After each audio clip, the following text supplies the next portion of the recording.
2024ರಲ್ಲಿ Bengaluru city university SCP ಸಿಲೆಬಸ್ನ ತಂದಿದೆ. SCP ಸಿಲೆಬಸ್ಸಲ್ಲಿ ಫಸ್ಟ್ ಇಯರ್ ಬಿಯಲ್ಲಿ ಆಪ್ಷನಲ್ ಕನ್ನಡ, ಅದರಲ್ಲಿ ಬರೋವಂಥ ಸಾಹಿತ್ಯದ ಪ್ರಾಚೀನತೆ ಬಗ್ಗೆ ತಿಳ್ಕೊಳ್ಳೋಣ. ಅದರಲ್ಲಿ ಬರೋದು ಮೊದಲನೇದಾಗಿ ಪಂಪ. ಯಾರು? ಆದಿಕವಿ.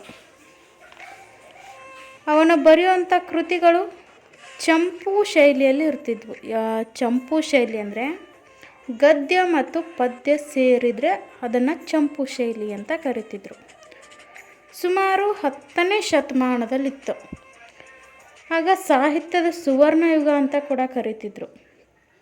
ಅವನು ಅನ್ವಯಿಸಿದ್ದು ಜೈನ ಧರ್ಮನ. ಅವನ ತಂದೆ ಭೀಮಪ್ಪಯ್ಯ, ತಾಯಿ ಅಬ್ಬಲಬ್ಬೆ.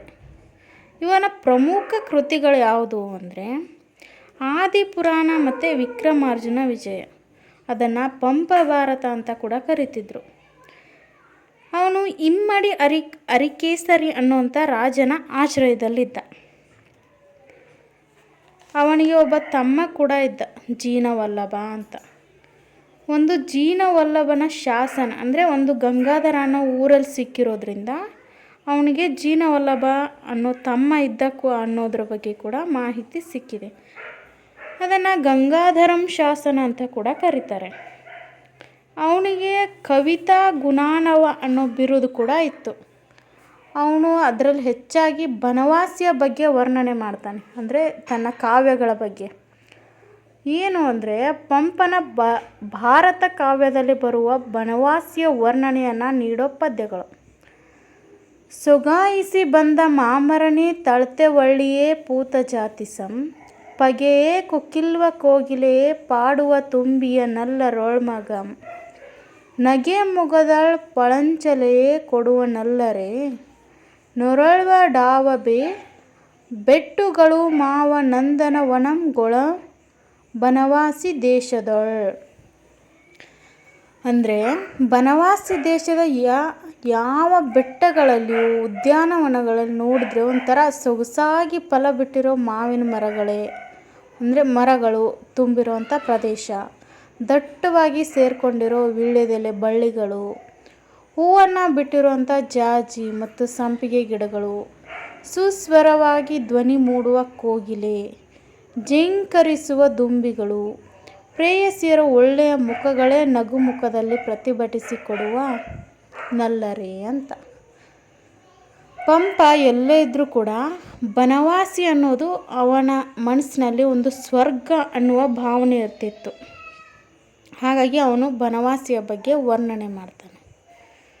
ಇನ್ನು ಅವನಿಗೆ ಇಮ್ಮಡಿ ಅರಿಕೇಸರಿ ಧರ್ಮಪುರ ಅನ್ನುವ ಒಂದು ಅಗ್ರಹಾರನ ದಾನವಾಗಿ ಕೊಡ್ತಾನೆ. ಅಂದರೆ ಅವನು ಬರೆಯುವಂಥ ಕೃತಿಗಳಿಗೆಲ್ಲ.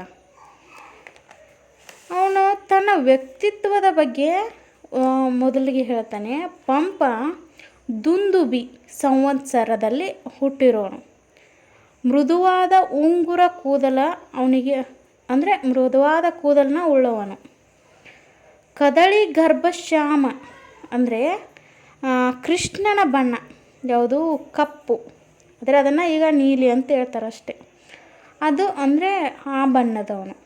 ಮಧ್ಯಮ ಗಾತ್ರದ ವ್ಯಕ್ತಿ, ಸುಂದರ ವೇಷಧಾರಿ, ಅಂದರೆ ಒಳ್ಳೆ ನೋಡೋಕ್ಕೆ ಚೆನ್ನಾಗಿರುವಂಥ ಬಟ್ಟೆಗಳೆಲ್ಲ ಹಾಕೋತಿದ್ದ.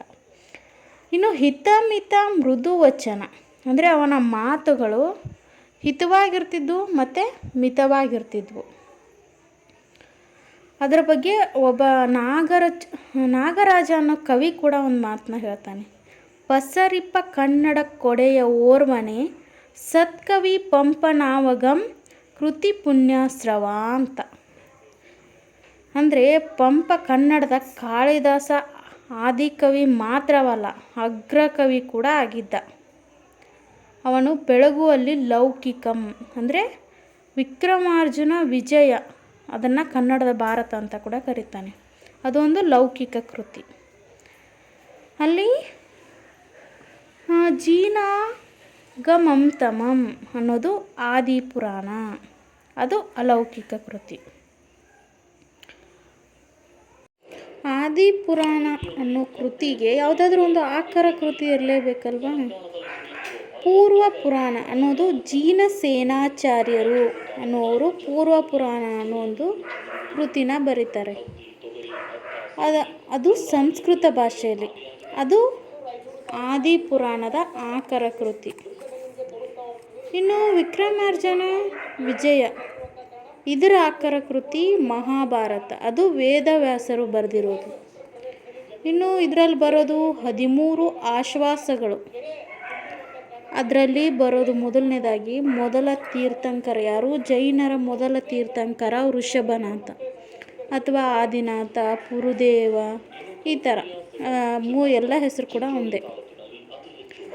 ಇದರಲ್ಲಿ ಭವಾವಳಿಗಳು ಅಂತ ಬರುತ್ತೆ. ಯಾವುದು 1ರಿಂದ 6ನೇ ಆಶ್ವಾಸಗಳೊಳಗೆ. ಅಂದರೆ ಅಲ್ಲಿ ಅವನ ಹುಟ್ಟಿನ ಬಗ್ಗೆ, ಅವನ ಜನ್ಮಗಳ ಬಗ್ಗೆ ವಿವರಿಸ್ತಾ ಹೋಗ್ತಾರೆ. ಇದು ಆದಿಪುರಾಣ ಅನ್ನೋದು ಅಲೌಕಿಕ ಕೃತಿಯಾಗಿ ಕ್ರಿಸ್ತಶಕ 941ರಲ್ಲಿ ಬರೋದು. ಇನ್ನು 7ರಿಂದ 10ನೇ ಆಶ್ವಾಸಗಳು ಅವನ ಸಂಪೂರ್ಣ ಜೀವನದ ಬಗ್ಗೆ ವಿವರಿಸ್ತಾ ಹೋಗುತ್ತೆ. ಇನ್ನು 11ರಿಂದ 16ನೇ ಆಶ್ವಾಸಗಳು ಅವನ ಮಕ್ಕಳಾದ ಭರತ ಮತ್ತು ಬಾಹುಬಲಿಯ ಬಗ್ಗೆ ವಿವರಿಸ್ತಾ ಹೋಗ್ತಾನೆ. ವೃಷಭನಾಥನ ತಾಯಿ ಮರುದೇವಿ ಮತ್ತು ತಂದೆ ನಾಭಿರಾಜ. ಅದರಲ್ಲಿ ಮುಖ್ಯವಾಗಿ ಬರುವಂಥವು 5 ಪ್ರಸಂಗಗಳು. ಮೊದಲನೇದು ಸ್ವಯಂಪ್ರಭೆ ಲಲಿತಾಂಗರ ಪ್ರಸಂಗ. 2ನೇದು ಶ್ರೀಮತಿ ವಜ್ರಜಂಗರ ಪ್ರಸಂಗ. 3ನೇದು ನೀಲಾಂಜನ ನೃತ್ಯ ಪ್ರಸಂಗ. 4ನೇದು ಪುರದೇವನ ಪಂಚಕಲ್ಯಾಣ ಪ್ರಸಂಗ. 5ನೇದು ಭರತ ಬಾಹುಬಲಿಯ ಪ್ರಸಂಗ. ಮೊದಲನೇದರಲ್ಲಿ ದಾಹ, ಮೋಹ, ಭೋಗದ ಬಗ್ಗೆ ಹೇಳಿದರೆ 2ನೇದಲ್ಲಿ ಪರಿಶುದ್ಧವಾದ ಪ್ರೀತಿ ಬಗ್ಗೆ ಹೇಳುತ್ತೆ. ಹೀಗೆ ಅಂದರೆ ಒಂದೊಂದು ಪ್ರಸಂಗಗಳನ್ನ ಪಂಪ ವಿವರಿಸ್ತಾ ಹೋಗ್ತಾನೆ. ಅಂದರೆ ಅವನ ವೃಷಭನಾಥನ ಅವನ ಜನ್ಮಗಳ ಬಗ್ಗೆ, ಅಂದರೆ ಅವನ ಜನ್ಮದಲ್ಲಿ ಅವನು ಹೇಗಿದ್ದ ಅಂತ.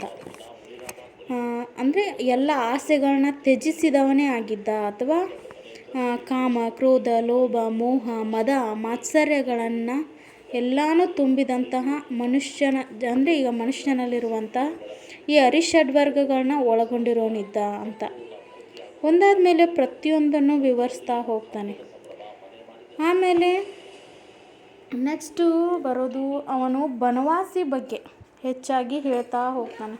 ಅವನು ಎಲ್ಲೇ ಇರಲಿ ಬನವಾಸಿ ಅನ್ನೋದು ಅವನ ಬಾಲ್ಯದ ದಿನಗಳನ್ನ ಬನವಾಸಿಲಿ ಕಳೆದಿರ್ಬೋದು ಅನ್ನೋದು ಕೆಲವರ ನಂಬಿಕೆ. ಹಾಗಾಗಿ ಬನವಾಸಿ ಬಗ್ಗೆ ಮಾತಾಡ್ತಾ ಹೋಗ್ತಾನೆ.